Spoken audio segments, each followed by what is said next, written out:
to be part of this film because I believe that this film will be never forgotten, will never be forgotten by the history of cinema.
National treasure and the treasure for the world cinema, Irfan Khan.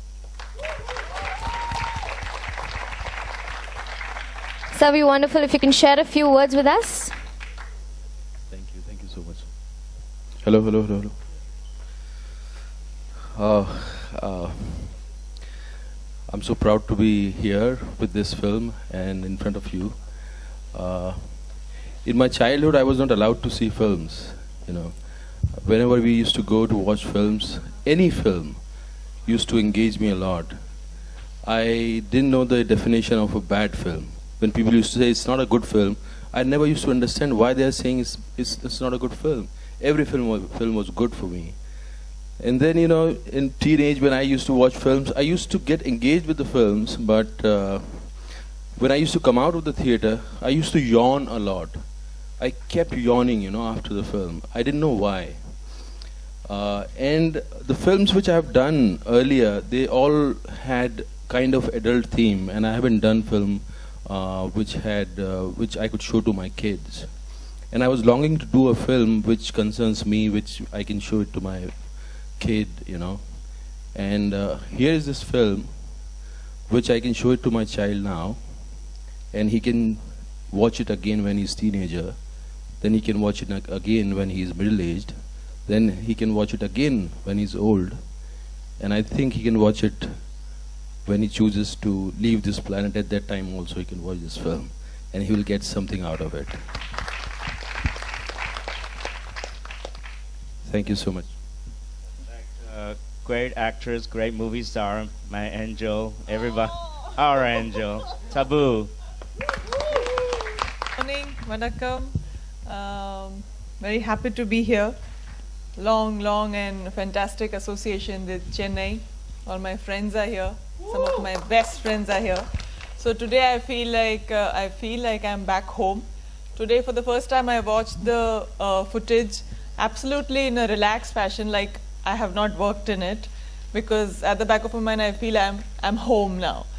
And the connection for me is so strong with Chennai and Tamil Nadu that even when I'm doing a Hollywood film, it's about a family in Pondicherry, have to come back here, reconnect, and it's such a great way to reconnect. And I'm so proud to be part of this film because I believe that this film will be never forgotten, will never be forgotten by the history of cinema. And I'm really happy and proud to be part of it, Ang. And it's an honor that you made a dream about my country and about a huge part of my country and depicted it so beautifully. Thank you. Thank you. And the world, a half local talent, because his mother's side lives here in Chennai. Suraj Sharma. The whole world is going to discover him soon. Hello. I never really know what to say, but it's a great honor working, on this, being part of this journey, being, associated with such great, amazing people, being in front of you, amazing people, and I just hope you enjoyed it and will enjoy the movie when it comes out. And the next, a true, entirely local talent, Miss Shravanti Sainath. Sainath. She's a local. She played Pai's love interest, a significant part in the movie. You saw her in the movie. She was 15 when I first met her. 14? You lie on your age. Vanakkam. I'm very happy to be here. I think any actor who's aspiring to become an actress in future, to get a chance like this is absolutely a dream. And I'm very happy my dream came true. Thank you so much. Now, open. Anyone with any questions?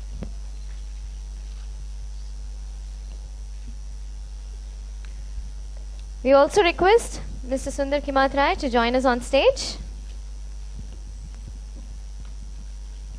Pass around. Yarkat edavadhu kelvigal irundha, please just put your hands up. Hi. Yeah, thanks for coming down. Thanks for showing the movie. I've been a big fan of the book, The Life of Pi, since I read it, as soon as it came out. And I was waiting for a movie to come out. And finally you. I just want to know what attracted you to the movie, or it came to teams and everything. Did you ask for the movie, or did it come down to you? I just want to know. It came to me, the movie. Okay, all right.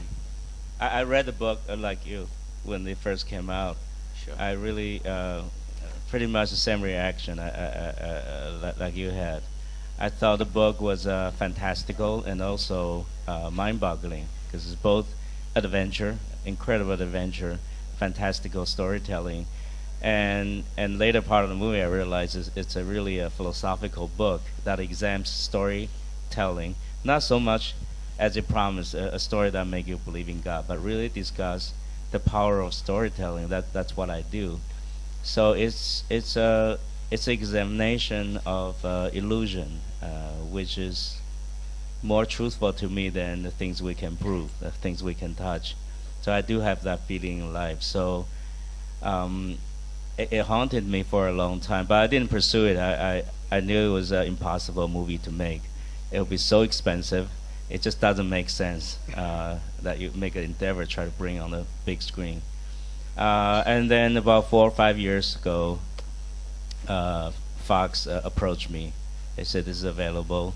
We really, really want you. And as the executive would say, you're the only one in the world who can do this if it is possible.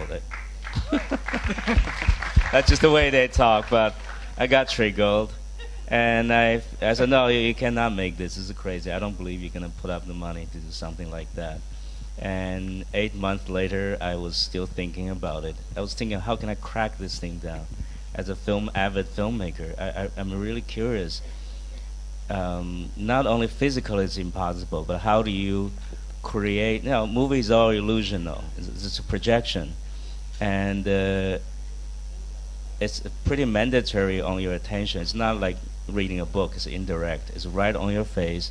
Big illusion. You don't want anybody out of the theater out of the story for even 1 second. And how do you examine the illusion by illusion? So that philosophical question really haunted me.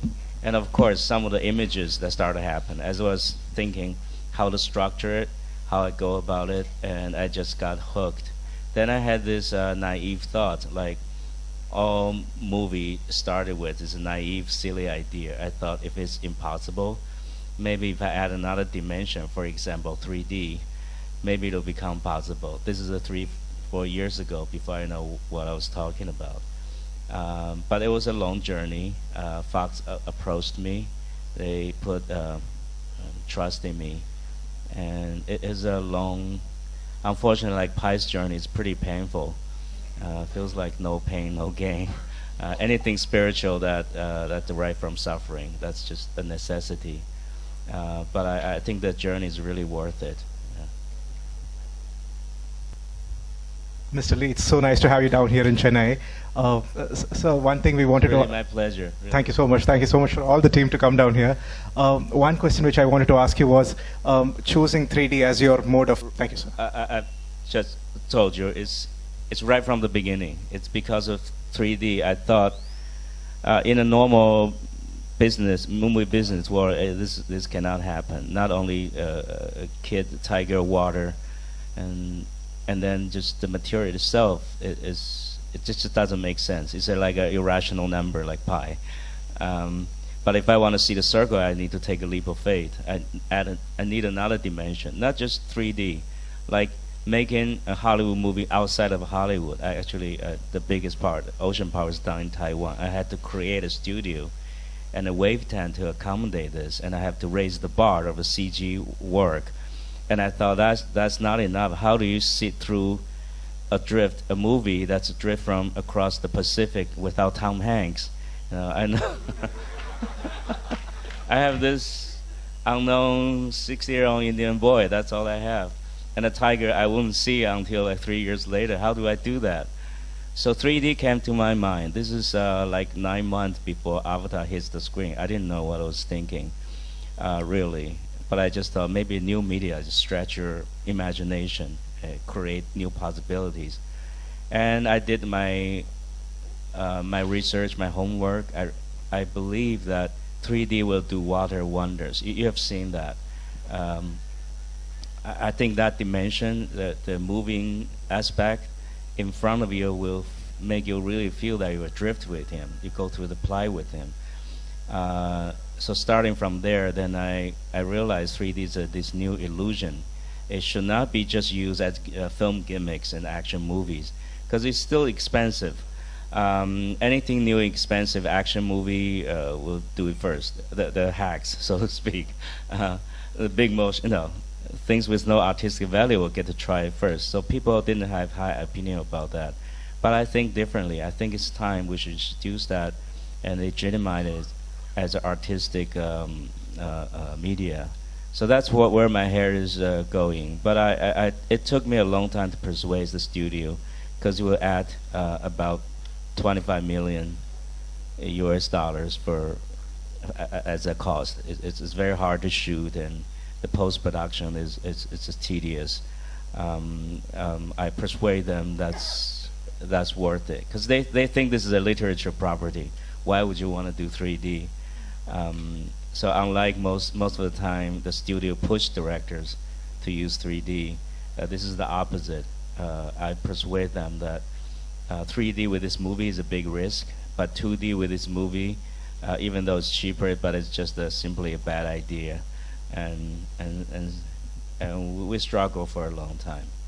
There's a lot of mistrust, including my mistrust to the media. For a long time, I don't know what I'm seeing. It was very confusing. It's a new media.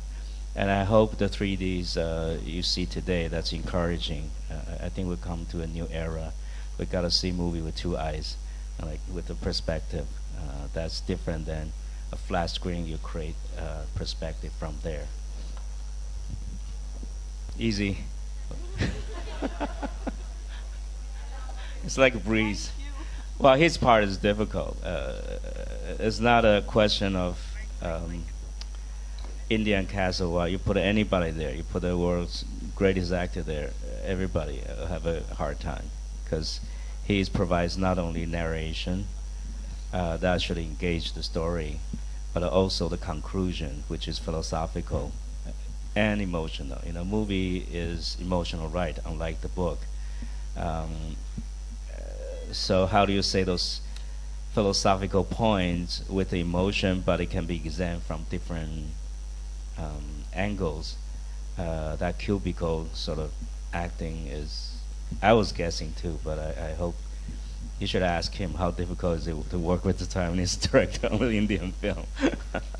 But otherwise, they're wonders. Tabu is as any great actress and movie star ever worked with, and that's a true young talent. Actually, he carries the movie for a long time. They're about. It takes about 6 months to shoot. There are 3 months with doing the ocean part. Every shot is him, and we shoot in order because he has to lose weight, and we have to do a parallel journey like pies. We all go through the journey. Not only he is always dependable, he's always available every minute of it. It's very hard for anybody to do, let alone 17-year-old boy, Indian or not. He became the spiritual leader for all of us.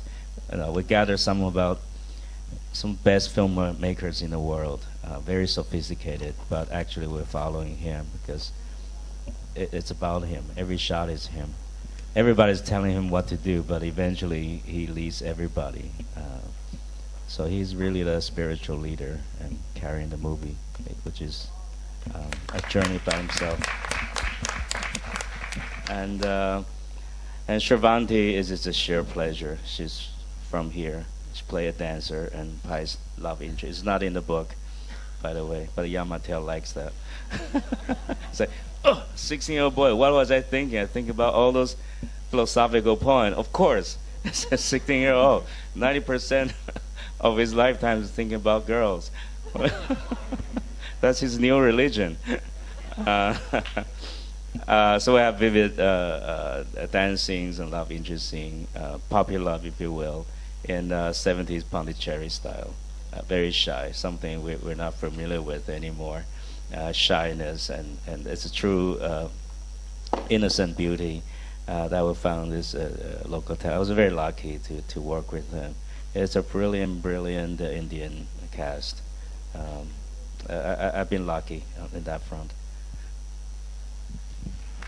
All talented people. You have directed so many people, and now this new. I mean, is it easier, or what is your experience in working with who have been in the field for so long? Suresh never acted in a movie. Actually, he never acted before.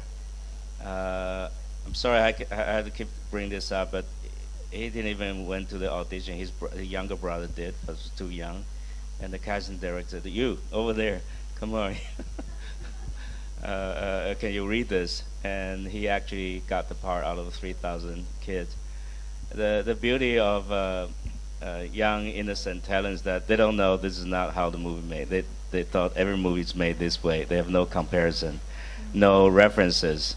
Movie star or no movie star, it's the same for them, I assume. Suraj, correct me if I'm wrong. The big Hollywood movie or not, they don't know. Famous director or not, they don't know. They just try to give, they're afraid to screw up. That's all they need. So it turns out he did something quite incredible that nobody expect any actor would do. Because when we put in a big wave tank we created in Taiwan, He's all by himself. The logistic to give him direction or supplies is very difficult. So once we settle on, it's nearly as middle Pacific Ocean. He's by himself. So take after take, he's by himself. He did everybody's job: hair, makeup, continuity, reset props. He's doing everything by himself. We just yell at him or give him horn signals. And I gave him a 3-month training, and every 6 months of shooting days, it's training day for him. It's fresh. The beauty of young talent is that they're zero. You just add things. They don't have negatives. A lot of experienced actors, I have to reduce what they brought with them. So he's pretty pure in that way. It's actually in some ways easier. Halfway, once they have a grip, actually it's a pressure for the experienced one, because they're supposed to act like him, because that's what acting is about: be innocent, be a vehicle to the plot, to the character. So there's a plus and negative, but in this case, the negative is really minimum. He just try to give. Now, we don't tell him the other movies are not made like this. So it's the effort, the innocent, and talent. As soon as you can put him in a condition, and he will just stay there. He doesn't go out until I call cut, until we snap him out of the situation. A true talent. He did every stunt. He did every shot.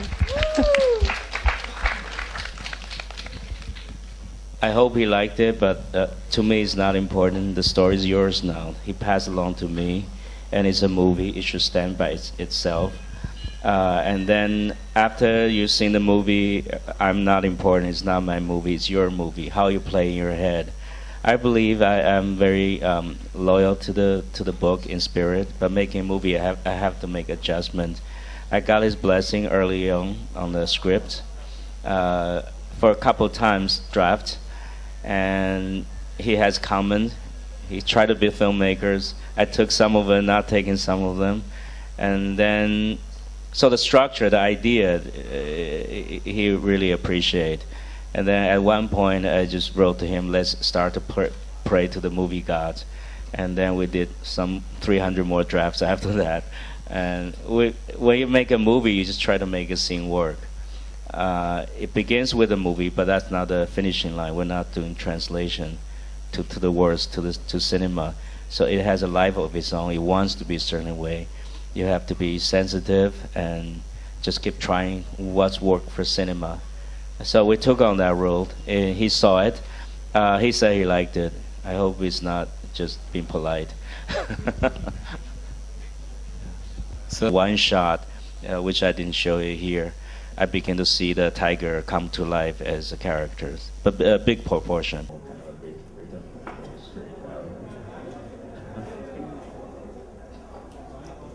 Film was, it's exactly like reading a lot of books about cricket and understanding batting, and you have never faced a ball. So I was a batsman, he was the bowler.